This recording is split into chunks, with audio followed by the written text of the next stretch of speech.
Our text of Scripture this morning is the beginning of the 12th chapter of the book of Exodus. It's the Passover story, or the beginning of it.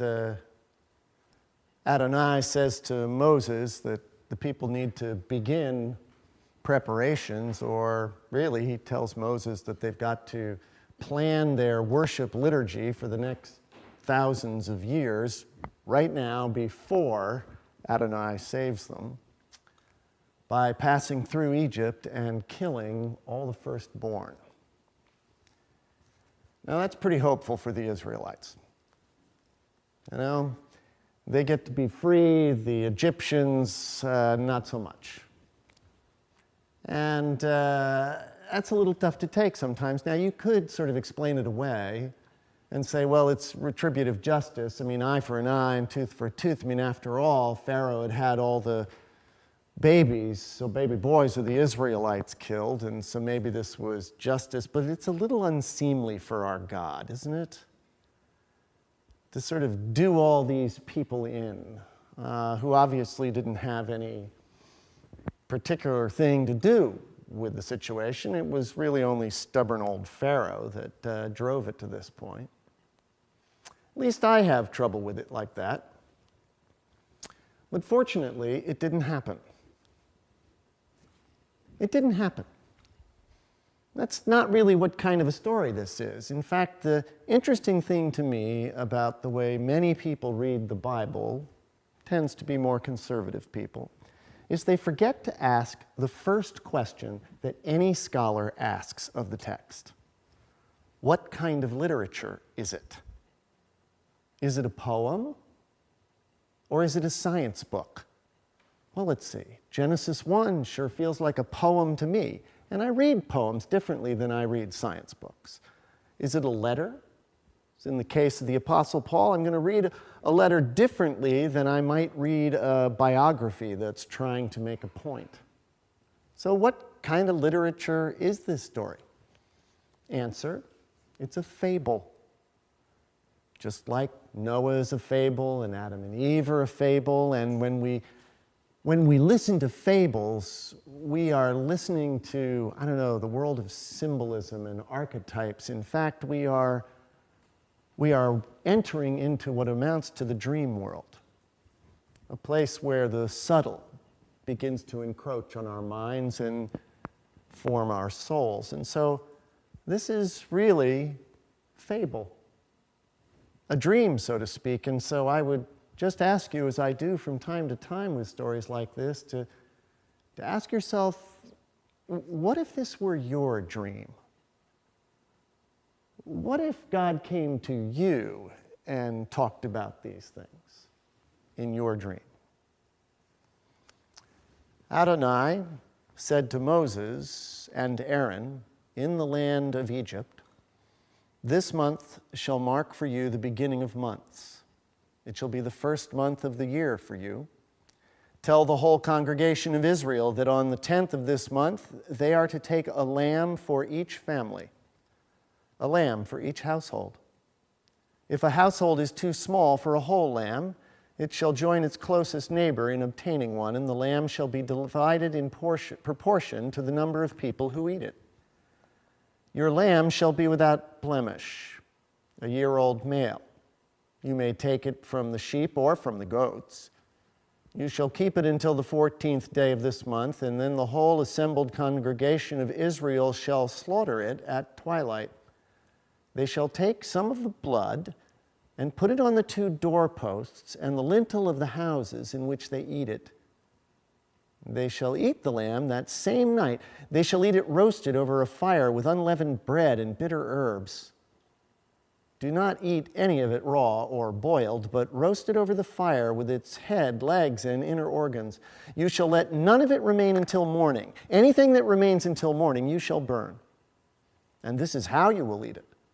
Your loins will be girded, your sandals will be on your feet, and your staff at the ready in your hand, and you will eat it hurriedly. It is the Passover of Adonai, for I will pass through the land of Egypt that night, and I will strike down every firstborn in the land of Egypt, both human beings and animals, On all the gods of Egypt I will execute judgments, for I am Adonai. The blood shall be a sign for you on the houses where you live. When I see the blood, I will pass over you, and no plague shall destroy you when I strike the land of Egypt. This day shall be a day of remembrance for you. You shall celebrate it as a festival to Adonai. Throughout all the generations, you will observe it as a perpetual ordinance or retelling. 7 days you shall eat unleavened bread. On the first day you shall remove leaven from your houses. For whoever eats leavened bread from the first day until the seventh shall be cut off from Israel. On the first day you shall hold a solemn assembly, and on the seventh day a solemn assembly. No work shall be done in those days. Only what everyone must eat, that alone may be prepared by you. You shall observe the festival of unleavened bread, for on this day I brought your companies out of the land of Egypt. Hear what the Spirit is saying to our church.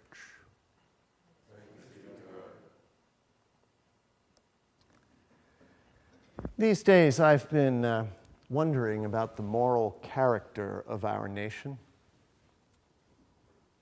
I've just been disturbed by the way our society seems to think it's okay to act towards one another, the things we say about one another, as though relationship doesn't matter, only the power play, only the thing that tears the person down that you're against, and nothing about building anyone up. It's like America is disintegrated, and the idea of being held together by a common bond, a common desire for humanity to be able to self-govern by talking to one another, it's like it's vanished into thin air.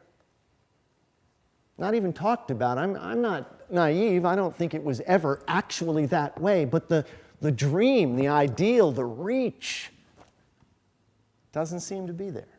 I worry about us because we seem to be enslaved by our desires. I've been particularly worried these last couple of weeks about our desires, our sexual desires that have become a dark shadow over the world. I'm concerned about the shadow that's become so thick and deep that it obscures the great beauty of especially the young feminine. I wrote an open letter this week to girls becoming women. I wrote it in the hopes that maybe they could recognize that they can break through that cloud and express their beauty in fresh ways. I worry about a nation that is so overwhelmed with its greed and wants to have such excess that our health problems have to do with our weight. Only today do I feel really good about mine. Been trying to lose 10 pounds, I got there. But really, it's something we all struggle with, this appetite we have for too much. It's as though it binds us up. And we also seem perfectly willing to kill other people in our nation so that we can have the things we have and do the things we do. But it is no longer in our DNA to consider that we would die for something in our nation. We have people who are willing to give that last measure of devotion, but not many. And oftentimes you feel like you're giving them money to do it, rather than having it come from the heart.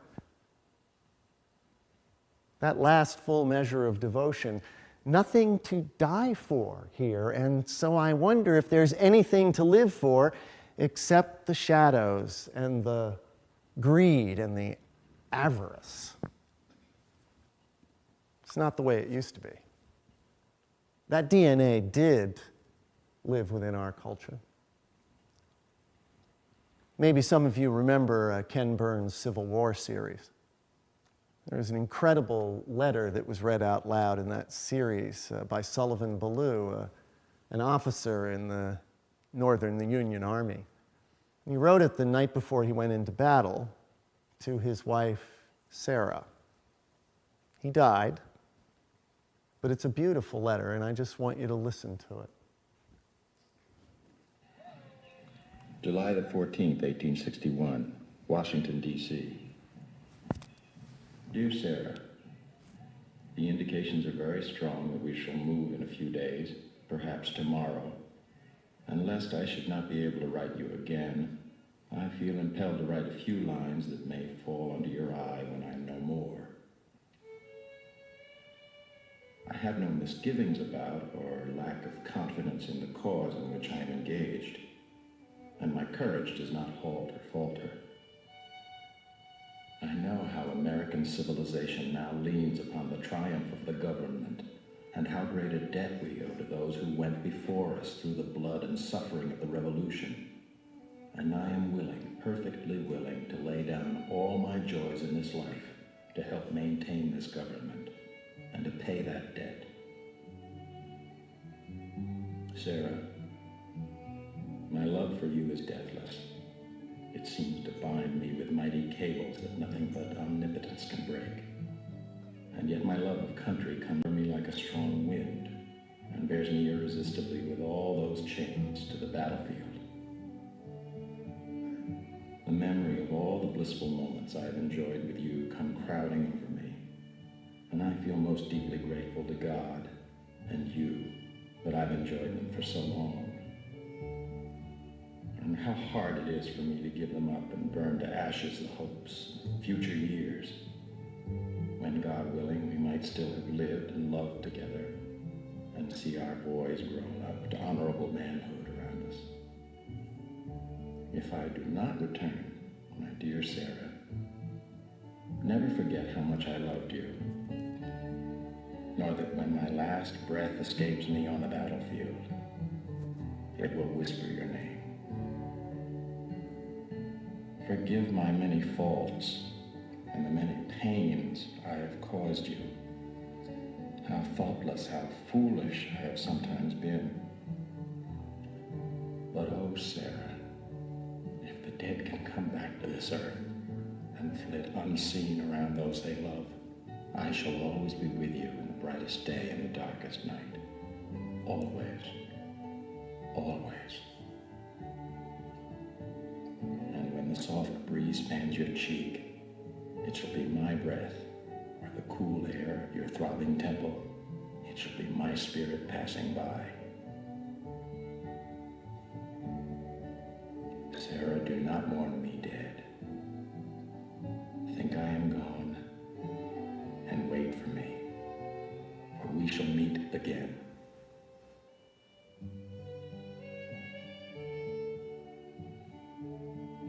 Sullivan Ballou was killed a week later at the First Battle of Bull Run.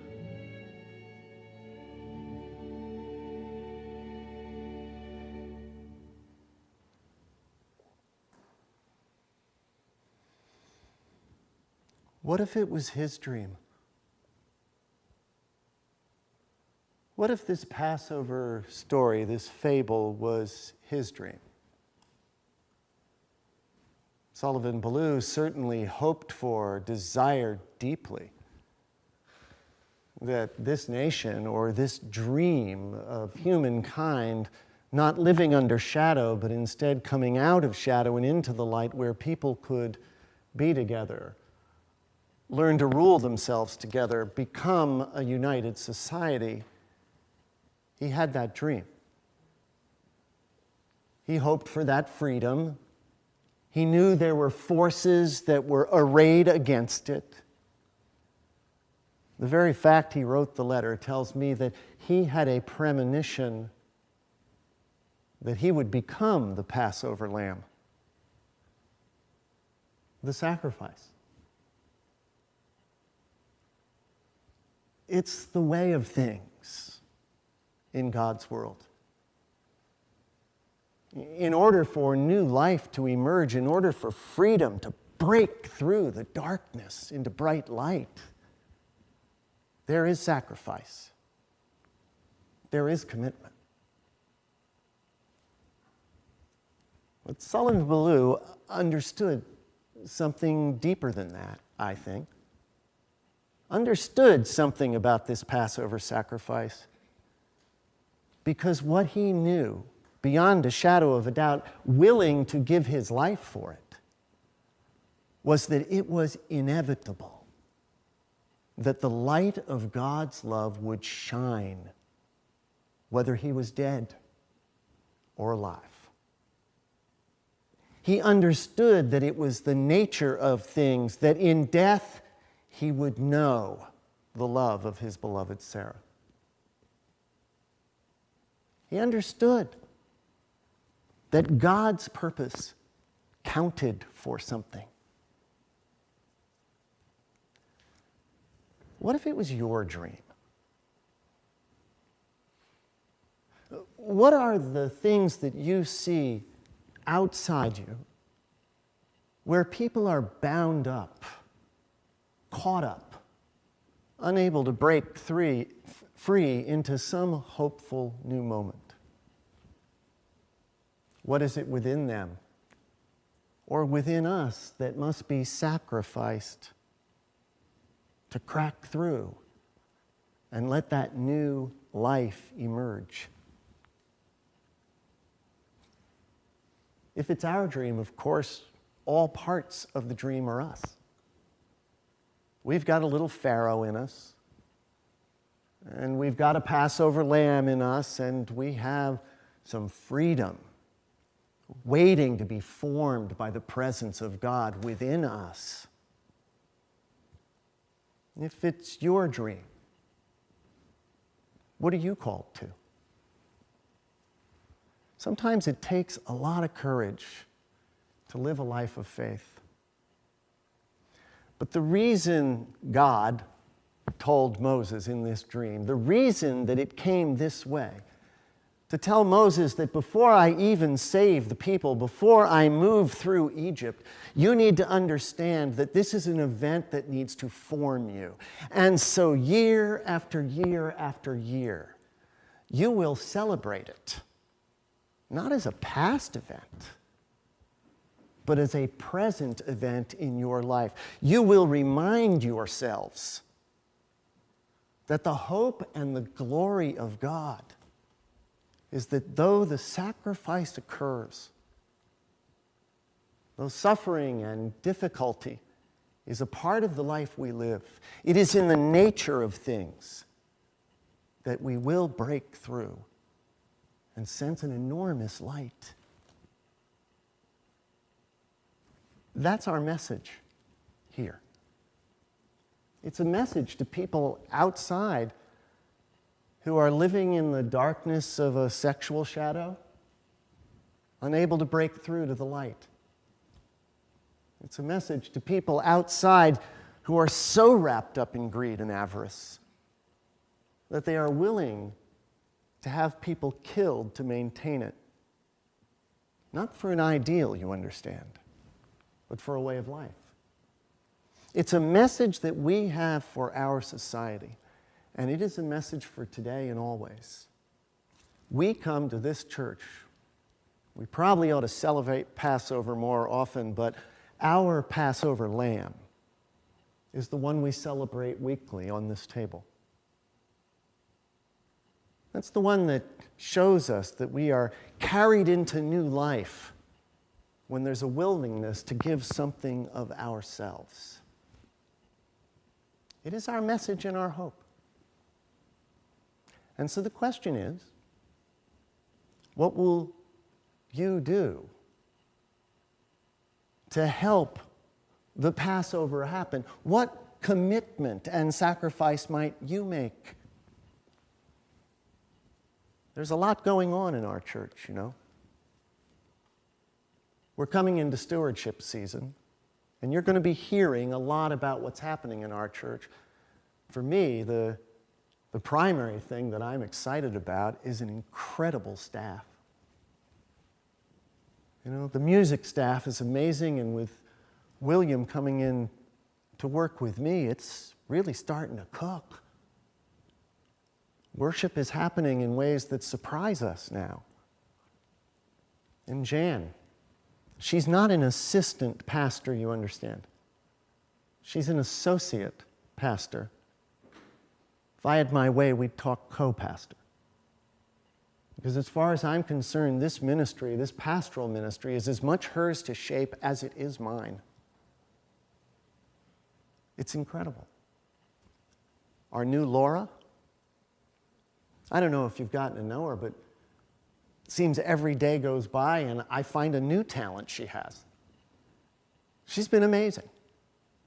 Of course, like the old Laura, she lets life get in the way of complete commitment to our church. Of all the nerve, she's not here today because she's getting married.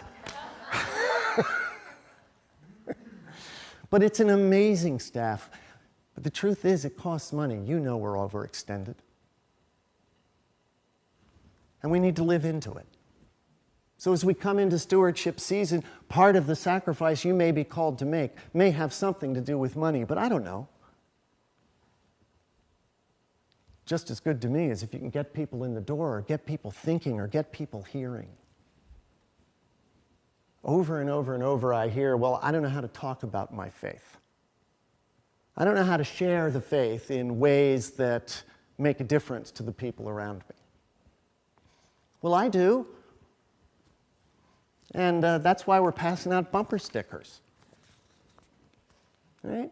Now, most of you are very, civilized and sophisticated people. I understand that. And you don't put bumper stickers on your cars.